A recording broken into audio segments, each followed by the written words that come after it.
Hi, my name is Betty Pendry. I bet you're wondering what all that was all about. Well, that's about smiling. And tonight I'm going to do a speech on the benefits, the health benefits of smiling and not smiling. When we fail to smile and when we smile, the health benefits are different. What if I told you the first Friday of every October was designated National Smile Day?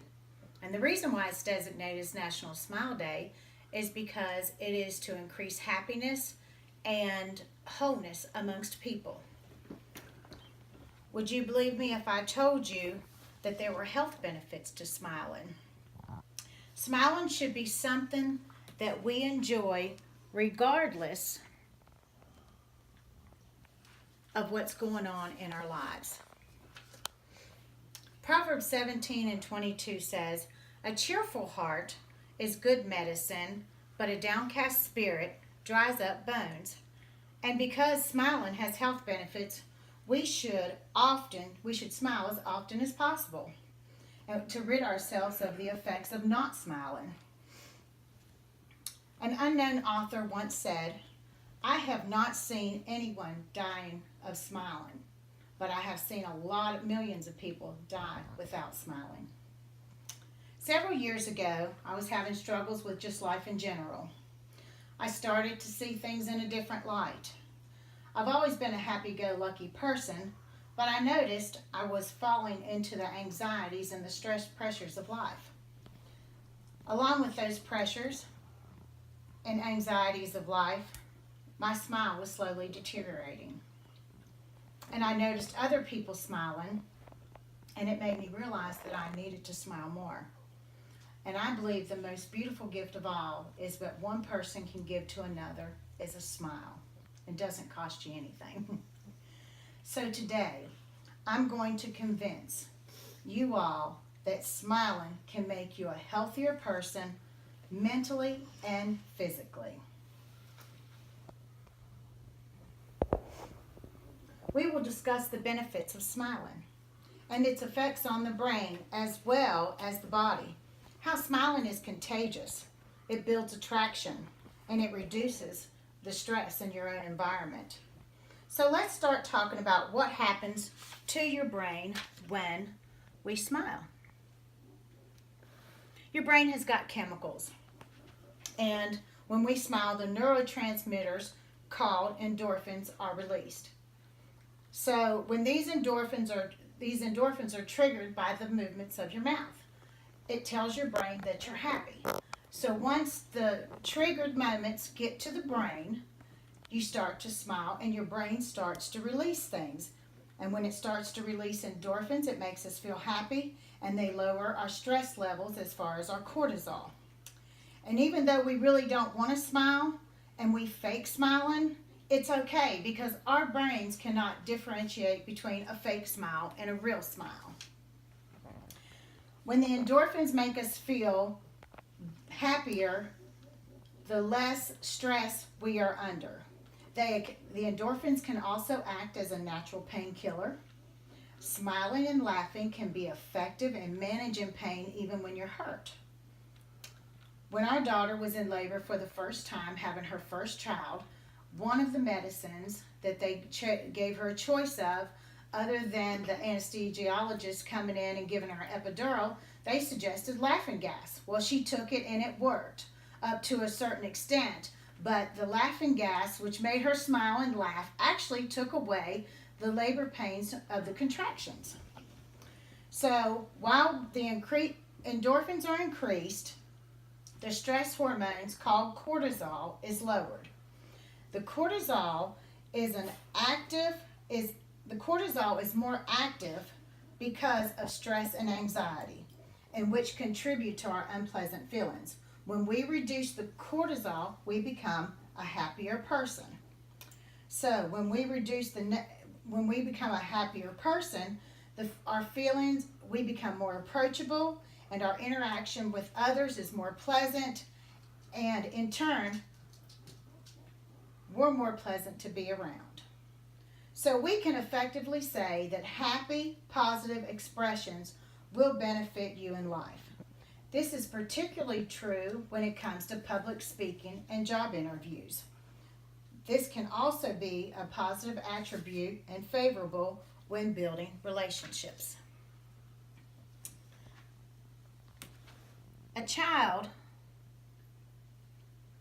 as you can see on the slide, he's a baby, he's really smiling. He's a child, he's really smiling. As a teen, his smiles decrease, and as an adult, they even decrease even more.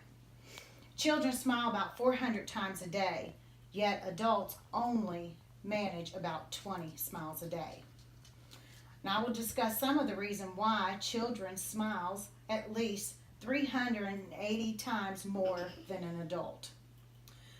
First of all, sometimes adults get caught up in the negativity of the world. Some adults tend to watch negative programs and negative news broadcasts, which bring in a lot of anxiety in their life. It just ignites a lot of unwanted feelings.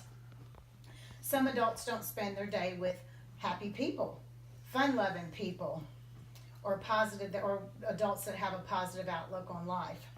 They neglect to spend time with people who have good behavior that'll rub off on them.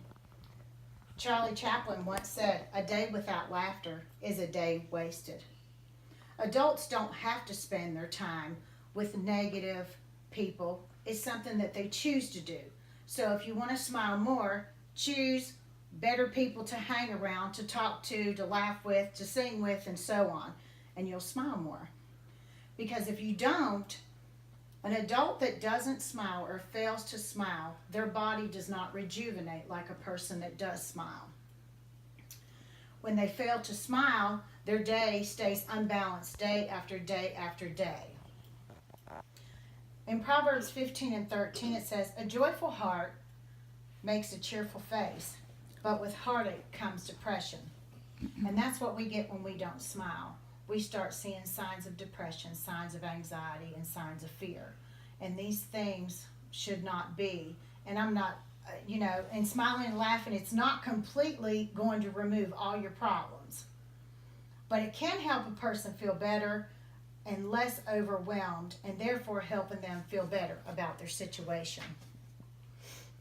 Now that we've discussed why adults smile less than children, let's look at some strategies that a person can use during times of anger, sadness, and fear that can influence their health, wealth, and well-being in their bodies and in their minds. Well, there are several strategies a person can use to defeat the daily activities that take the mind and the smile and your joy and your happiness away. Number one, decide that nothing is going to upset you unless it's worth getting upset over. Number two, practice a few simple ways to change the way you look at others and life's matters. Number three, practice smiling in the mirror. Now, that may sound a little bit funny or a little bit weird, but it works. Just wake up every day and go, and just keep on smiling. And then when you smile, you'll make yourself start laughing, and then all of a sudden you'll be releasing your endorphins before you know it. So, now, when you're smiling at others, make sure that you smile at them first. Don't wait on somebody to smile at you, because they may need that smile more than what you do. So you always make sure you smile at them first. And when you're smiling at them, you're helping them to release their endorphins and their serotonin, which is their feel-good chemicals that make them happy. You're also helping them to reduce stress by them releasing cortisol. And you're assisting them in their physical and in their emotional well-being. So, we must remember that we should always smile and have smiles no matter what the situation is in life.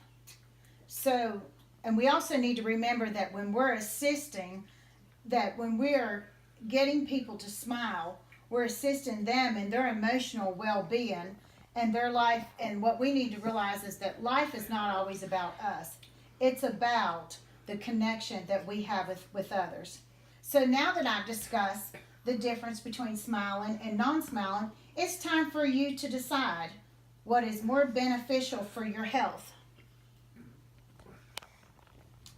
So when we live in the pressures of the world caused by work, relationships, and lifestyles and financial burdens, it does not even include the sickness, the disease, and the death. All these things will happen in time, and we don't know what order that they will happen in. But we must stand steadfast with a positive attitude and a big smile so that we can be someone's light in their darkness. I hope from this very moment that you will remember to smile as much and as often as you can. Be contagious, and remember your smile can help someone physically and mentally without them even knowing it.